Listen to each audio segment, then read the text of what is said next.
book. Today we are talking about Tuesday's part of the packet. For Tuesday, you are doing the chapter review for math, just the first two pages, 183 to 185, I guess the first three pages. And then you also have your extra math to do. That's your math homework for now. And you need to read 20 minutes of a chapter book, just like always, if you can find a chapter book to read. You also have some reading workbook pages to do. The reading workbook pages, again, go with the story, The Foot Race Across America, that we talked about yesterday. Our reading workbook pages, or our reader's notebook pages, are 162 and 165. So pages 162 and 165 are the ones that we're working on.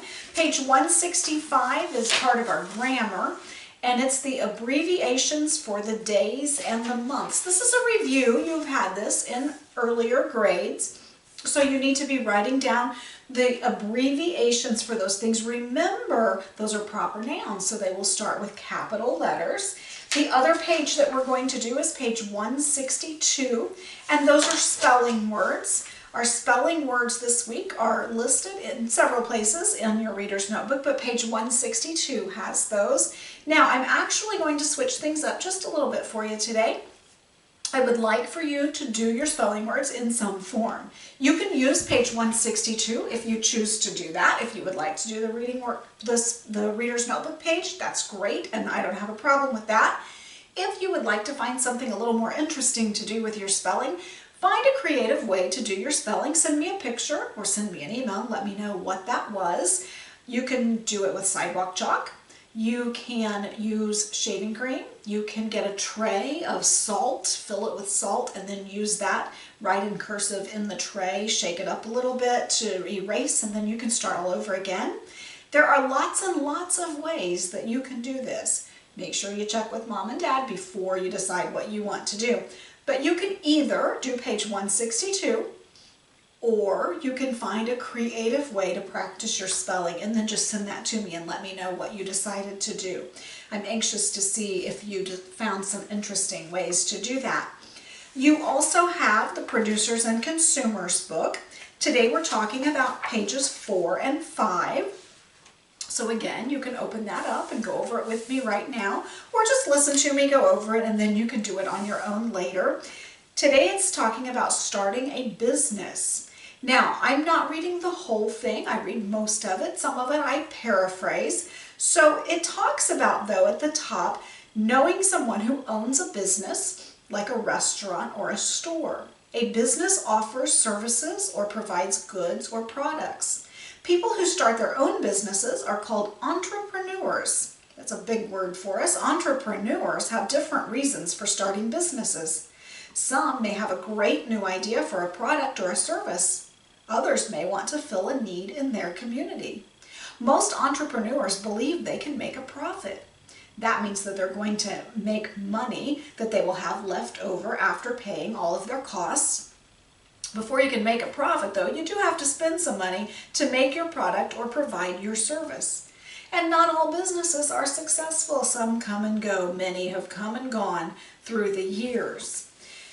Nowadays, I'm sure you've noticed all of the commercials and things that are on TV, and people are changing their businesses to help out with the things that are going on right now. I know some of the restaurants are doing curbside, and a lot of our commercials on TV talk about no contact delivery and all kinds of things like that. Those are entrepreneurs who are trying to fit in with the times and still keep their businesses going. If you know anyone who owns a business right now, they're making all kinds of changes so that they can continue to be in business. And that's something that a business owner would do. That's important for them to learn how to adapt and to adjust. So there are different things going on right now in businesses where entrepreneurs are really using some creative ideas. And it talks here about the Hallmark cards. And the owner of the Hallmark cards started out when he was just 16 years old. He met a postcard salesman. He started his own postcard business, and then they started making greeting cards. And we all know Hallmark has turned into a great big business now, but it started out with one 16-year-old who had an idea. Sam Walton, the bottom picture on page 4 is of Walmart. Sam Walton wanted to start a store. He wanted a store where people could buy things at low prices. And he wanted these stores to be in small towns all across the United States, and he founded Walmart. And now we all know that that's one of the biggest discount stores in the world. The other one is about the Apple Company. We've all heard about the Apple Company, and most of us have heard of Steve Jobs before. That started with two guys in their garage, and they were coming up with some ideas. And now it's one of the biggest computer companies in the world. So maybe someday one of you will have a great idea and you can become an entrepreneur, and it will become a great big business. Who knows? That could happen. On the bottom it talks about location. Location is obviously very important when starting a job. If you wanted to have a farm, an urban area would not be a very good way to do that. But a shopping mall would be great in an urban or a suburban community. If you wanted to make and sell boats, being near the water would be really helpful for that kind of a job. Just as selling skis or having a ski shop or being a ski instructor, you would probably need to go somewhere near snow and mountains for you to do that. There are lots of different locations that we can have. It talks about some of those on the bottom of page 5, so you can go ahead and read that. It's kind of an interesting thing to read. So our homework today was to do pages 183 to 185 in our math packet. That's the chapter review. You also needed to read 4 and 5. I paraphrased it for you today, but go ahead and read pages 4 and 5 of the Producers and Consumers book. You have pages 162 and 165 in your reader's notebook. If you choose to be creative and do something a little different with page 162, that's fine with me. Find a creative way to do your spelling words instead of a workbook. I don't have a problem with that. And read 20 minutes of a chapter book. And of course, do your extra math just like normal. Now, yesterday I started our Virginia book. Didn't read very many pages of it. Today I'll try to read a few more pages.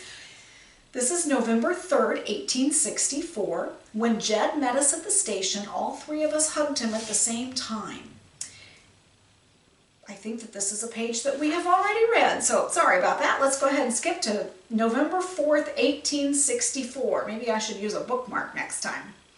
Again this morning, Jed said he was sorry about our shabby rooms. He hopes he will be given a reporter's job within the month. Then we can all move into a nicer house.